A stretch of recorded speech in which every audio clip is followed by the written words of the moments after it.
சீக்கிரம் வாடி. வரங்காய் எத்துன்னு. வேணாம் வேணாம். என்ன குழம்பு வச்ச வீட்டில்? சாம்பார். சாம்பார் இந்த சாம்பார் வேணாம். அக்கா அது மதியானத்துக்கு. ஐயா அது தினமும் சாப்பிட்டு சலிச்சு போச்சு. வீட்டு சாம்பார் எடுத்துன்னு வா. மதியானத்துக்கு குழம்பு வேற என்ன குழம்பு வச்சுப்பேன்.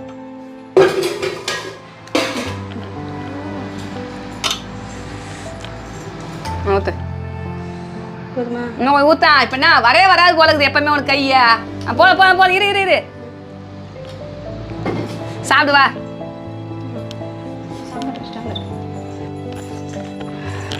வேறு எது தெரியுமா சொன்னேன்? கடை சாம்பார் கொஞ்சம் தனியாக இருக்கும். வீட்டு சாம்பார் வேறு கட்டியாக வச்சுருவேன். அதனால தான் உப்பு தான் கொஞ்சம் கம்மியாக போட்டுக்கிறேன். மிளகா பிடிடி அது ஒன்று இருந்தால் தான் நல்லா இருக்கும்.